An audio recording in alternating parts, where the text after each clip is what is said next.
Thank The you. next talk is by Mihir Kulkarni, who will tell us about his work on the critical halo mass for POP3 star formation and how this depends on Lyman-Werner radiation, baryon streaming velocities, and redshift. Thank you for this opportunity. I am Mihir Kulkarni. I am a graduate student at Columbia University, and I am going to talk about work that I've done with my advisor Greg Bryan and Eli Wiesbel on critical halo mass for population 3 stars.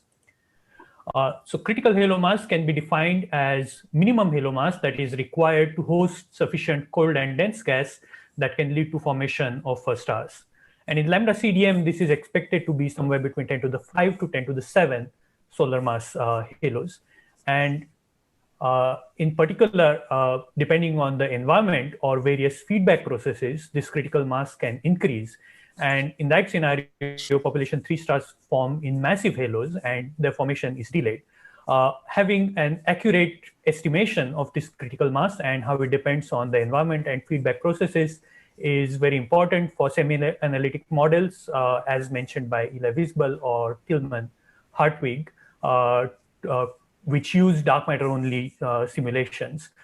It's particularly interesting time to study them, as Anna Schauer also had a recent paper looking at the same problem using ARIPO simulations, and our results are in broad qualitative agreement, but we still see some differences in detail which need further investigation. So in the mini halos, the virial temperature is few thousand Kelvin, and in absence of metals, molecular hydrogen is necessary for cooling. And Lyman-Werner photons can dissociate the molecular hydrogen. And as you form more and more first stars, they build up a background of Lyman-Werner radiation, which can destroy molecular hydrogen and suppress star formation. However, massive halos can self-shield themselves from Lyman-Werner radiation. Therefore, population 3 stars form only in massive halos, therefore increasing critical mass and delaying their formation, which is one effect. Other effect which can also increase critical mass is streaming velocity between baryons and dark matter, which was introduced after recombination. Prior to recombination, baryons were coupled with radiation, whereas dark matter was not, and its fluctuations grew on its own. This resulted in a net streaming velocity between baryons and dark matter, which is a very large-scale phenomenon, but it's coherent over 3 to 5 moving parsec. It follows a Maxwell-Boltzmann distribution of root mean square velocity of 30 kilometers per second at recombination. It decreases with time as 1 plus z, so it is particularly important for high redshift phenomena such as population 3 star formation. And in particular, in regions of high streaming velocity, halos are gas poor and have a lower maximum density, as baryons have a net velocity with respect to dark matter.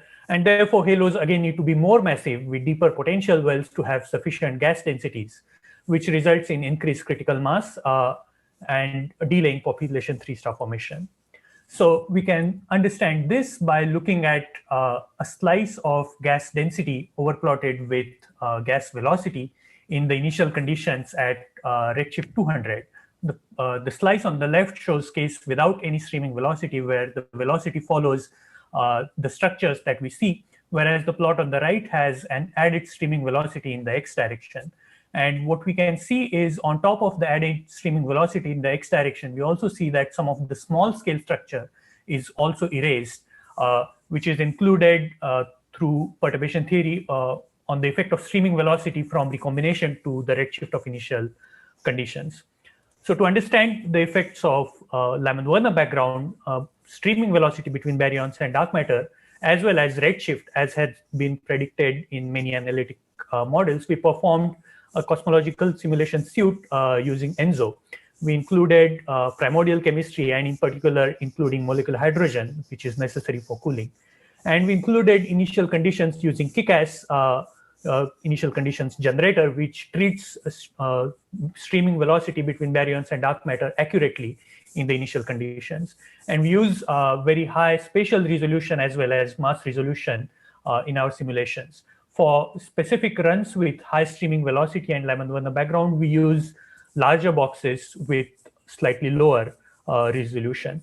And in our simulation, we identify a halo as having cold and dense gas if there's at least one cell in it which has temperature less than half the virial temperature and density more than 100 cc. And for all those halos, the cooling time of the gas is shorter than the Hubble time at that redshift, which has been used as a criteria for identifying critical mass in previous analytic models.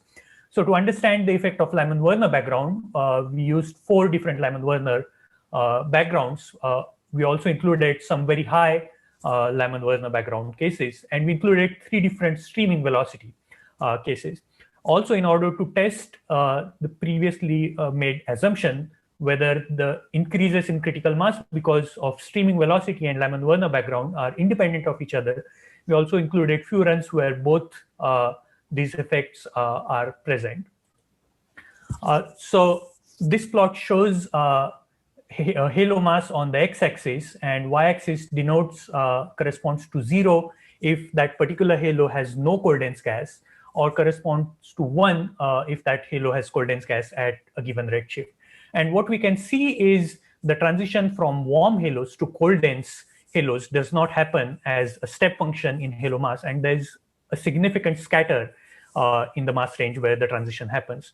Therefore, we identify critical mass corresponding to a mass where 50% of the halos at that mass have cold and dense gas.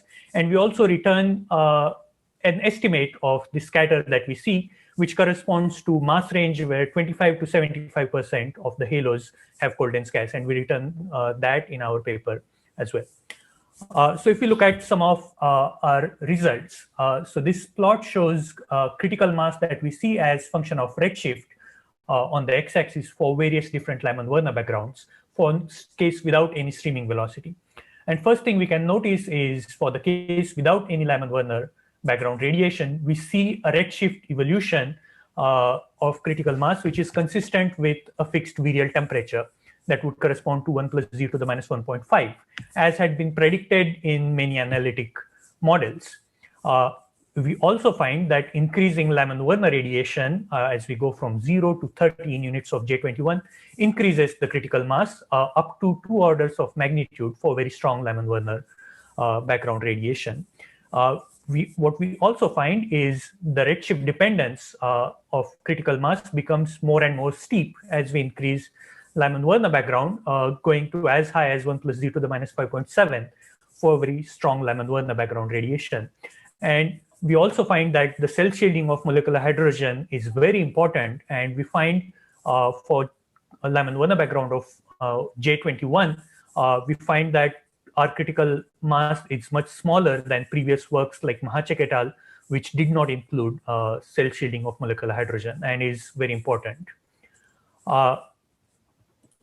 This plot again similarly shows effect of critical mass as function of redshift for 3 different streaming velocities without any presence of Lyman-Werner radiation. And again, as expected, we see that in regions of high streaming velocity, critical mass is increased. And we also see that the redshift dependence, however, changes in the opposite direction. In the regions of high streaming velocity, the z dependence becomes less steeper. And we can see that for a case with 2 sigma streaming velocity, the redshift, it becomes nearly redshift independent. And this can be understood using the fact that streaming velocity decreases with time as 1 plus z. So we expect the effect of streaming velocity to be more prominent at high redshift, which can explain this particular trend that we see. Now, when we have both Lyman-Werner radiation and streaming velocities, we can ask if the effects of both these processes are independent of each other. And here on the y-axis, we show increase in critical mass when we include Lyman-Werner radiation. So the solid line, for example, here shows increase in critical mass when we include Lyman-Werner radiation of 10 J21, and how much by what ratio the critical mass increases without any presence of streaming velocity. And the dashed line shows similar increase from same Lyman-Werner radiation, but in a region of high streaming velocity. If the effects from both the processes were independent of each other, we would expect that the solid lines and dashed lines would overlap with each other. But on the other hand, what we find is if we are in the region of high streaming velocity and Lyman-Werner radiation, the combined effect is less effective or less strong than what we would expect from an independent assumption. Now, to understand some of the trends of critical mass, particularly with redshift, it may be helpful to look at the quantities at the densest cell in our halos. So in here, I show the quantities at the center of the halos. On the column on the left shows case without any streaming or Lyman-Werner background radiation. Okay. The middle column shows case with only Lyman-Werner radiation, and the column on the right shows only with streaming velocity. And the red dots denote halos that do not have cold dense gas, whereas the blue dots denote halos that have cold dense gas. And we can use the trends for warm halos and how they change as function of virial mass as well as redshift to propose a simple analytic model to explain the observed redshift dependencies that we see. In particular, in presence of Lyman-Werner radiation, we see that the molecular hydrogen is suppressed. And we see that for even halos which have mass slightly less than critical mass, the molecular hydrogen fraction has already started to increase. To understand that, we can also look at the effect of self-shielding that I had mentioned. So in this plot, we show self-shielding factor as function of virial mass of the halos, and the self-shielding factor of 1 correspond to no self-shielding. And we can see that we find significant self-shielding, and we also find that molecular hydrogen appears to be in equilibrium, and the self-shielding is important to explain why we see steeper redshift dependence for Mcrit in presence of Lyman-Werner background radiation. To summarize, we find that critical mass depends is consistent with a fixed virial temperature in absence of Lyman-Werner radiation and streaming velocity. And Lyman-Werner background increases critical mass as well as increases redshift dependence. We also find that self-shielding of gas from Lyman-Werner radiation is important and needs to be included. And we also find that effects from Lyman-Werner radiation and streaming velocity are not entirely independent. And finally, we provide a fitting function for this updated critical mass as function of Lyman-Werner radiation, streaming velocity, and redshift, which can be used by semi-analytic models as explained by, for example, Eli or Tillman. Thank you. Thank you, Mihir. Again, let me just ask one of the questions from Slack, and then you're encouraged to check out many other questions there. So Anna Schauer asked, why do you think that your halo masses are lower than in her paper this year? Do you have right. Yes. Yes. So we see similar increase in critical mass, for example, from streaming velocity. But even if we include case without any streaming velocity and Lyman-Werner radiation, we see critical mass of the order of few times 10 to the 5, which is nearly an order of magnitude smaller. I can think of various possible explanation. One could be exactly what definition of virial mass we are using. For example, Rockstar returns different masses, and we use M200C, but that cannot explain the complete differences. So I think to understand that in detail, it would be helpful to make a one-to-one comparison looking at the central quantities that we see. Can you say how large are the differences? Are a factor of 2 or 5? Right. So in absence of any Lyman-Werner background and streaming velocity, we see close to 2 to 3 times 10 to the 5. Whereas I think in Anna Schauer's paper, they see close to 10 to the 6. Okay. Right. Yeah. So roughly factor of 5.